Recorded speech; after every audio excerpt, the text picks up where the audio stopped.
Amigos, bienvenidos a su programa de Reavivados por su Palabra. Hoy estaremos iniciando el estudio de un nuevo libro de números, libro que en sus inicios es bastante desafiante, pero que esperamos que sea de igual bendición como lo ha sido el libro de Éxodo, como ha sido el libro de Levítico, al estudiarlo en su programa de Reavivados por su Palabra. Recuerden que también pueden revisar todos los días el repaso de la lección de la Escuela Sabática con el pastor Jonathan Márquez y el repaso de la lección general los días sábados para que tengan una visión general de la lección. Hoy iniciamos nuevo libro, así que siempre cuando iniciamos nuevo libro toca dar un poco de contexto, que lo iremos trabajando a lo largo del libro, y vamos a orar antes de comenzar. Señor, bendice nuestro estudio el libro de números, que en este libro que a veces resulta desafiante para nosotros podamos encontrar lecciones de vida espiritual. En el nombre de Jesús, amén. Bueno, una de las cosas importantes del libro de números, de hecho, cuando uno piensa, ¿no?, en el nombre, números, de una u otra forma, ya el título del libro nos está diciendo, al menos el título en español nos está diciendo que el libro va a contener bastantes números. Y de hecho en el capítulo de hoy lo vamos a notar porque se va a hablar de un censo. Sin embargo, en hebreo este libro de hecho se llama en el desierto, ¿no? En el desierto. Y tiene este nombre porque en Números 1:1 dice el texto que el Señor habló a Moisés en el desierto de Sinaí, en la tienda de reunión, el primer día del segundo mes, en el segundo año. Ahora, esto es Números 1:1. Cuando nosotros vamos a Levítico 1:1, nos vamos a encontrar que si bien aquí en Levítico 1:1 no se nos dice específicamente lo mismo que en Números 1:1, es muy curioso porque ustedes van a notar un paralelo. Dice, el Señor llamó a Moisés, Levítico 1:1, y le habló, desde la tienda de reunión diciendo. Entonces, cuando vamos a Números 1:1, vamos a descubrir que el Señor habla con Moisés en la tienda de reunión, en el desierto, y ahora sí se nos dice, ¿no?, en el primer día del segundo mes, en el segundo año de su salida a la tierra de Egipto. ¿Por qué nos centramos un poquito acá? Porque a veces tenemos la impresión, al leer Éxodo, Génesis, Levítico, Número, que la cronología de las narrativas a veces es como si todo esto fuese sucesivo. En algunas ocasiones tenemos esta visión. Entonces, en el libro de Génesis, por ejemplo, tenemos que hay relatos que pasan muchísimo tiempo entre un capítulo y otro capítulo. Entonces, en el libro de Génesis tenemos narrativas que si bien parece que ocurren una detrás de otra, en realidad cronológicamente ocurren mucho tiempo después, aun si está en el capítulo 15 y luego el 16. Ahora, en el libro de Éxodo también tenemos esto, que hay un capítulo, ¿cierto?, que puede estar hablando de una fecha y al siguiente capítulo está 10, 15 años después. Pero hacia el final del libro de Éxodo, que es cuando Dios empieza a hablar y a dar las instrucciones al pueblo de Israel, estas instrucciones que Dios empieza a darle al pueblo en realidad son, en cierta forma, están muy, muy relacionadas y los periodos están cercas. Entonces, si ustedes notan la diferencia o la distancia que hay entre lo que Dios dice en Levítico versus lo que Dios dice en Números, el asunto será meses, ¿no? La diferencia entre ambos será materia de meses. Entonces, es importante esto porque el libro de Levítico es una prescripción de cómo debía vivir el pueblo de Israel en la tierra, de cómo se debían llevar a cabo los sacrificios, pero no es una descripción de lo que efectivamente hacían los israelitas. Es decir, en Levítico nosotros tenemos lo que Dios le dice a Moisés sobre cómo debían hacerse las cosas, no el cómo efectivamente se hicieron. Esto solo lo tenemos en algunos pocos pasajes. Entonces, en el libro de números lo que nos lleva o nos trae es al punto del transitar del pueblo de Israel en el desierto, ¿no? Entonces, de allí viene su nombre en hebreo, es en el desierto. Entonces, el pueblo de Israel transitando. Nosotros siempre pensamos que nuestra visión temporal del viaje de Israel en el desierto, nosotros decimos, bueno, sabemos que fueron 40 años, pero a veces como que no entendemos muy bien, ¿no?, las secuencias temporales dentro del Pentateuco, que son los primeros 5 libros de la Biblia. Y bueno, entonces el libro de Moisés cierta forma lo podemos ubicar cronológicamente casi que en el mismo sitio de Levítico, simplemente que ahora en el libro de Números, pues el pueblo ya va a empezar propiamente una marcha hacia la tierra prometida, ¿no?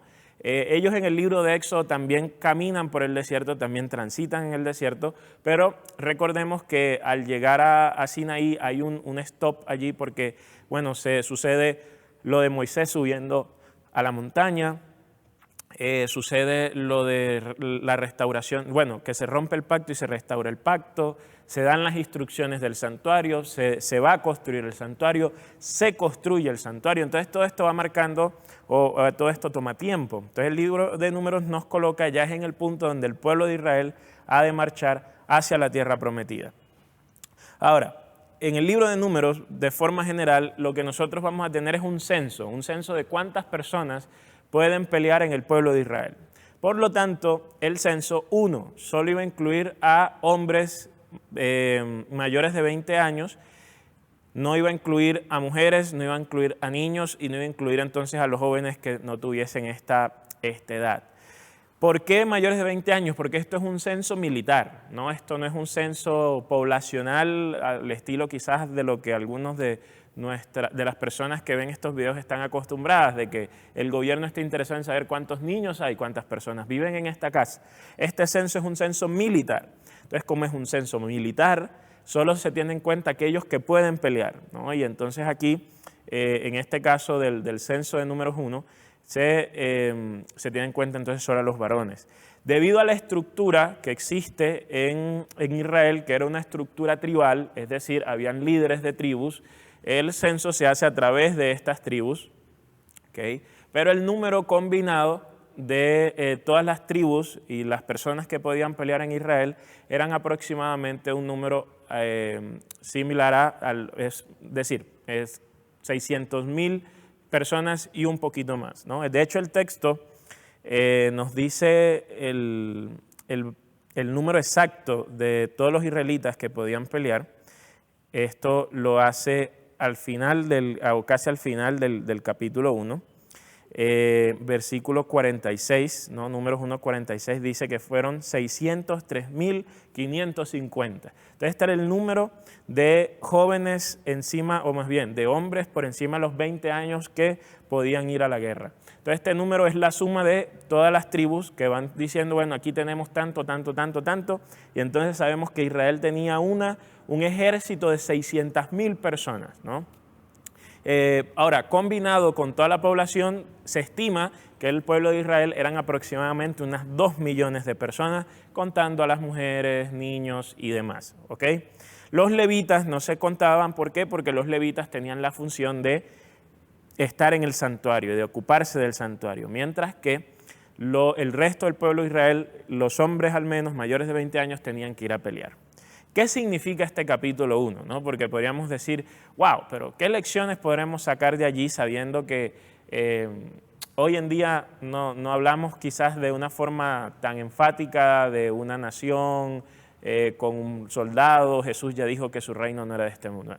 Por un lado, el hecho de que en Números 1 se esté contando a cuántas personas pueden pelear, quería decir que lo que Dios había prometido estaba pronto a conseguirse. ¿Por qué? Dios le había prometido la tierra de Canaán a Abraham, ¿sí? Y esto, de hecho, ustedes lo pueden revisar en la lección de escuela sabática de esta semana. Entonces, Dios le había prometido a Abraham que él le iba a dar esa tierra, ¿no? Pero la forma en que Dios le iba a dar esa tierra, en este caso, al menos, Dios no decidió hacerlo de una forma milagrosa en el sentido de que los israelitas iban a llegar y la tierra ya iba a estar lista y dispuesta para que ellos la tomasen. Los israelitas iban a tomar esta tierra como las naciones en esta época tomaban la tierra, que era a través de lucha y conquista. Y para luchar, ¿qué necesitas? Necesitas un ejército. Entonces, cuando se hace el censo, no quiere decir que el pueblo de Israel está diciendo que ellos por sus propias fuerzas iban a conseguir la tierra de Canaán. No se está diciendo eso en el texto, pero tampoco se está diciendo que era que los ángeles iban a descender y iban a expulsar a las personas que estaban en Canaán. Entonces tampoco está diciendo el texto esto. texto nos está mostrando que de una u otra forma se anticipa una unión entre la fuerza divina y la fuerza humana para que se cumpliese la promesa que Dios le había hecho al pueblo. Entonces, el capítulo 1 del libro de Números lo que nos muestra es que la promesa que Dios le había hecho a Abraham efectivamente se cumplió, porque de Abraham había salido una gran nación de al menos 2 millones de personas, que puede que hoy en día usted diga, bueno, esto no es mucho, pero es que en esa época sí lo era. Y ahora no solo esa era una gran nación, sino que había un gran ejército, 600,000 personas listas para pelear, y entonces se disponían ahora a cumplir la parte de la promesa donde ellos obtenían la tierra. Así que el capítulo 1 de Números es un anticipo de que la promesa de Dios se iba a cumplir efectivamente. Entonces eso para nosotros hoy, imagínense que Dios les haya prometido algo y que ese algo que Dios te ha prometido como que empieza a acercarse. ¿Cómo te sentirías tú, no? Por ejemplo, tú crees que Dios te ha prometido un carro y tú empiezas a trabajar por tu carro y entonces ya tú compraste el carro y resulta que el carro te lo van a entregar en 7 días, pero hoy te entregan la llave. Entonces en ese momento te llenas de emoción, ¿no? Porque la promesa está ya, ahí, casi lista, ¿no? Está a las puertas, ya tú vas a tener tu carro. Bueno, de la misma forma se sentía el pueblo de Israel. Cuando Dios les manda hacer un censo, este censo es ordenado por Dios, y entonces Dios les ordena hacer este censo les permitía a ellos reconocer que estaban cerca, a las puertas. Y aquí hay una lección espiritual bastante importante para nosotros hoy, y es que cuando Dios te prometa algo, esté atento a aquello que está ocurriendo, porque en ese estar atento a lo que está ocurriendo puedes ver señales y puedes darte cuenta de que eso de que Dios te ha prometido está a punto de cumplirse. Y cuando tú te das cuenta de que algo está a punto de cumplirse, no te desanimas, sino que sigues empujando y estás cerca a la meta y sigues perseverando y no te rindes porque sabes que está pronto a llegar, ¿no? Así que, ¿qué promesa te ha hecho Dios? ¿Estás cerca esa promesa? ¿Estás a punto de desistir? ¿Estás a punto de desmayar? No lo hagas, porque a veces la promesa de Dios toma tiempo, como en el caso de la promesa de Abraham, pero tenemos la seguridad de que Él las cumple. Mira, por ejemplo, la promesa de su segunda venida. Llevamos esperándola mucho tiempo, pero aún así tenemos la certeza de que hay cosas que están ocurriendo y señales que van pasando y cosas que se van acumulando. Pero ¿qué nos quiere decir todo eso? Que Él ya viene, que nosotros debemos mantener nuestras cabezas en alto, que debemos seguir perseverando. ¿Por qué? Porque su promesa está que se cumple. Que podamos hoy nosotros experimentar el mismo gozo que sintió Israel cuando estaba a punto, entre comillas, de cumplírsele la promesa, aunque veremos en el libro de Números que varias cosas van a pasar. Pero que al menos que podamos recuperar ese momento de alegría, de gozo, de ansiedad también, al saber que la promesa de Dios estaba a punto de cumplirse. Que Dios te bendiga.